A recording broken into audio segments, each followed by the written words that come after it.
রাজনীতিতে সন্ত্রাসের গডফাদার নানক।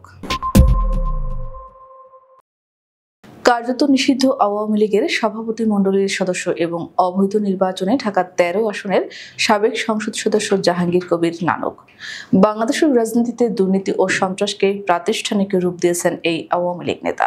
তার রাজনৈতিক জীবনের মূল বৈশিষ্ট্য হল যেখানেই দায়িত্ব পেয়েছেন সেখানে দুর্নীতির পাশাপাশি সন্ত্রাসী বাহিনী তৈরি করেছেন।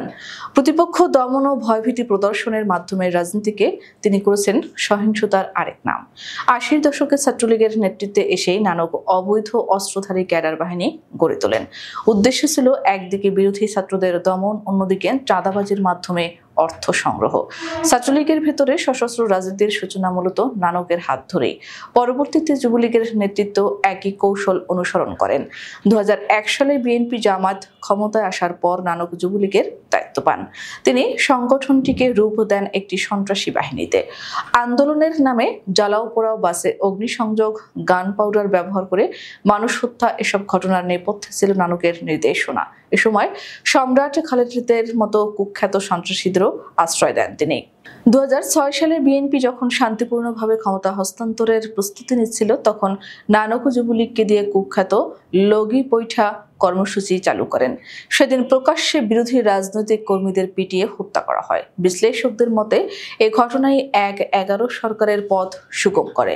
সেনা সমর্থিত সরকার ক্ষমতা এলে নানক পালিয়ে ভারতে আশ্রয় নেন। তবে ২০০৮ নির্বাচনের আগে দেশে ফিরে আসেন এবং অলৌকিকভাবে মামলাগুলো থেকে মুক্তি পান। আওয়ামী লীগ ক্ষমতায় এলে নানক প্রতিমন্ত্রী হলেও যুবলীগের নিয়ন্ত্রণ নিজের হাতে রাখেন। বিরোধী সমাবেশ, হামলা, খালেদা জিয়ার গাড়ি বহরে আক্রমণ এবং ছাত্রলীগ যুবলীগের হেলমেট বাহিনী গঠন সবকিছুই তার তত্ত্বাবধানে হয়। ঢাকার বিভিন্ন এলাকা কয়েকটি সন্ত্রাসী গ্রুপের হাতে তুলে দেন, যারা অবৈধ অস্ত্র ও মাদক ব্যবসার মাধ্যমে বিপুল অর্থ উপার্জন করত। ব্যবসায়ীরা বাধ্য হতো মাসোহারা দিতে। ২০১৩ সালে বিএনপি তত্ত্বাবধায়ক সরকারের দাবিতে আন্দোলন শুরু করলে দমন অভিযানের দায়িত্ব নানকের ওপর পড়ে। তার বাহিনী প্রকাশ্যে বিরোধী দলের কর্মসূচি বানচাল করত। নেতাকর্মীদের উপর চালানো হতো অকথ্য নির্যাতন। সরকারের আশ্রয়ে তার ক্যাডাররা অপ্রতিরোধ্য হয়ে ওঠে।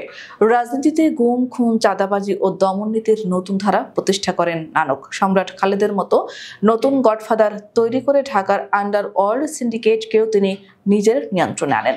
বিশেষ করে বিডিআর বিদ্রোহের পর তার ক্যাডাররা আরও অবারিত সন্ত্রাসের লাইসেন্স পায়। আইন শৃঙ্খলা রক্ষাকারী বাহিনীও নীরব দর্শকে পরিণত হয়। কিন্তু সন্ত্রাসের উপর নির্ভর করে কোনো দল স্থায়ীভাবে টিকে থাকতে পারে না। ২০২৪ সালের জুলাই গণ অভ্যুত্থানের সময় নানকের বাহিনী প্রকাশ্যে অস্ত্র ব্যবহার করলেও ছাত্র জনতা রুখে দাঁড়ায়।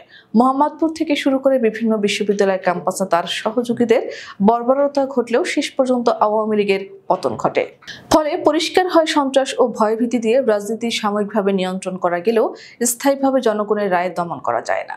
জাহাঙ্গীর কবির নানক শুধু একজন বিতর্কিত রাজনীতিবিদ নন, তিনি সন্ত্রাস ও দুর্নীতির এক গডফাদার, যিনি রাজনীতির নাম করে একটি প্রজন্মকে সহিংসতার অন্ধকারে ঠেলে দিয়েছেন।